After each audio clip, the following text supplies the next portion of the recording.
we also want to recognize that the only reason we're able to be here today is because of those brave, those reasonable people who see what we're doing and they're like, look, everyone else doesn't catch on to it yet, but if I support them until those other people catch on, those people who catch on are going to be really appreciative that so much has been done and they just became aware and now they're, trying to get and take action.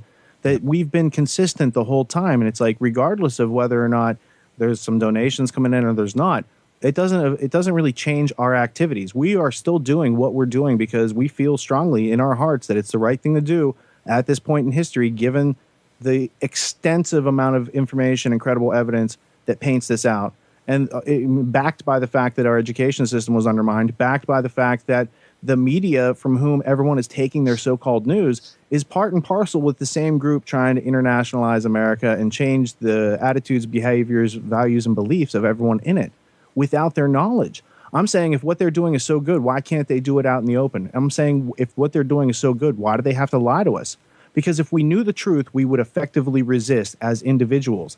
And that's what they don't want. They need individuals under control as a herd. Otherwise, they can't really manage us effectively. We become too expensive to keep as livestock. Right. So I think it's first recognizing that the reason that we've gotten this far, the reason I've gotten 10 years into this, is because listeners and viewers have appreciated it to the point where they took action. They felt a responsibility to make sure it keeps coming if they want to continue to learn and nurture themselves in this field. I'm not saying, I'm giving you the power directly. I'm saying here's a field, and if you go there, there's a whole bunch of fruit and vegetables and things that will empower and feed your mind. It's about cooking up nutritious meals for the mind in an environment that doesn't seem to think very much of everyone else's mind because they treat everyone like they're stupid. So I take the appreciation very seriously, every penny that comes in, because that allows me to keep doing what I'm doing. I also struggle with the fact that I am working with a bunch of independent media hosts who, of our own volition, everyone working in their individual way, are trying to do the same thing. We are exemplifying and learning day by day, and we're living the values that we espouse. But I see a lot of people struggling with revenues. And I don't think any of us want our families to go without because of what we've had to do during this time. So I think if it's beneficial and other people are avoiding these pitfalls in their life, then it's at least worth considering to be able to support any of the independent media hosts who are doing something similar to what we're doing. One of the big explorations that's been built into School Sucks projects since the beginning, you asked about, is there a market demand for what we're doing? So one of the inquiries has been, why is the market demand so small for what we're doing? If you look at the big picture, I mean, that question answers itself. It is freedom's an emerging market, sadly, at this point. Exactly, an emerging market at this point. All of these explorations, this critical thing, I mean, these are things that are schooled out of people. And then what's schooled out of them, that state is reinforced by the way the media work today. So there's a lot of people waking up, as Rich said, emerging, saying, wait a minute, no, that's bullshit. I want those parts of me to be alive. And they start looking for these things. But who gets to them first? So, I mean, I've been trying to live more consciously and look at some of my habits more closely. How do I spend my downtime? How do I look for information on the internet? And one of the realizations that I've had, as hard as I work in some respects, I can be pretty damn lazy sometimes.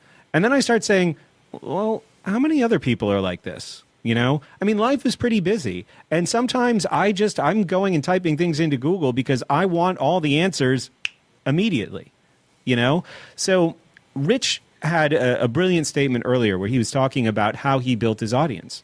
Well, if you put out a 14-hour podcast, simply put, you're going to get the people with the longest attention spans. And there's something desirable because, what Rich is putting forward, it requires that, I think of people who are going to get the most out of that information.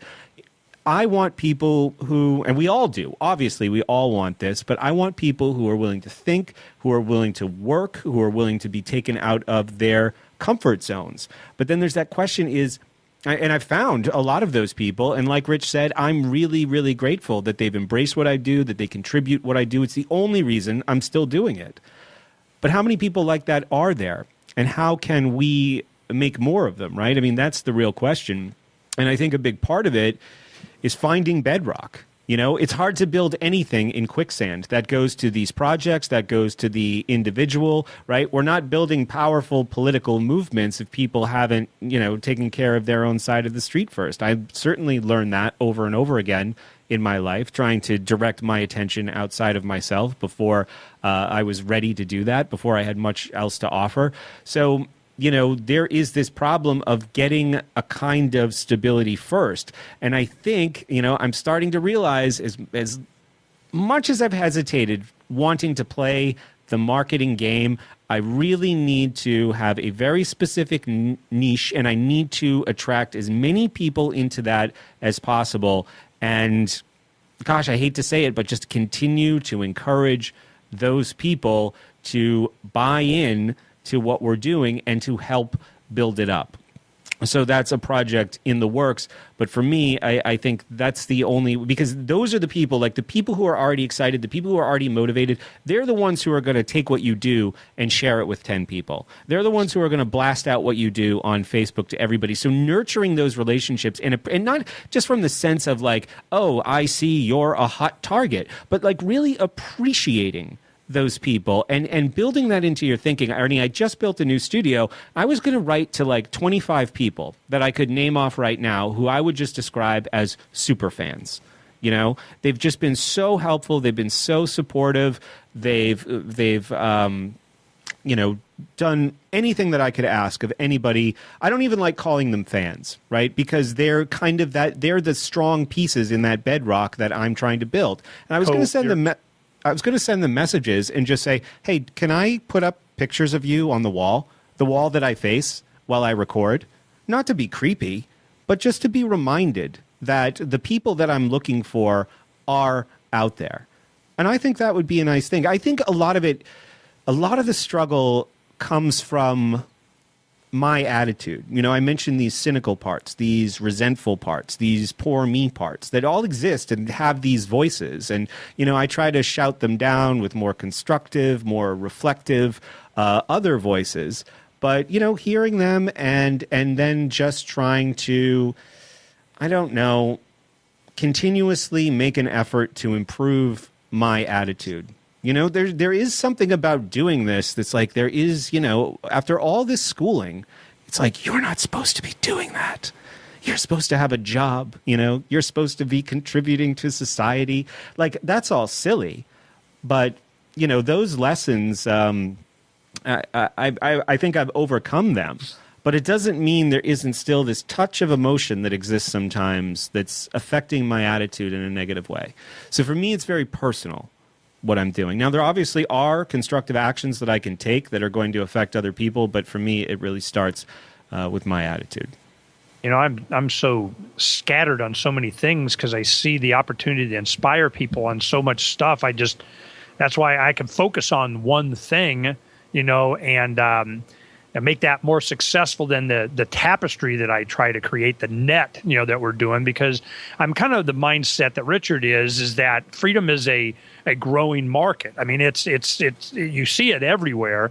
And I'm just, it's going to be who's left standing. I mean, it's going to go, I give this one example when a couple of things. One was when my kids were growing up, I try and do a word picture, emphasize a, personality character traits that they should have. And I gave them an example. I said, look, I put a hole in this wall and it's only about, a half inch around, and I have a twine that comes out, and you just keep pulling that twine. At the end of that twine is a car. I mean, keep pulling that twine. It could be miles long for all they know. I'm just, who's got the persistence to pull that? I've had a promised result at the end of the work of all this time. You sit there and just be a big giant pile of, who's going to stop? And you don't know when you stop, and all of a sudden there's only 3 feet left, damn it. If you know at the end of the twine, there is freedom, there is understanding, there is the life that we want to advocate. If you know that, how do you stop pulling on the cord? I'm just like, no, I know it's at the end. I just got to stay involved. Just keep going, because I know I win at the end. I win for who? For my children, I hope, grandchildren. I'm just not going to stop pulling because I know what's at the end of it. I just have to survive it.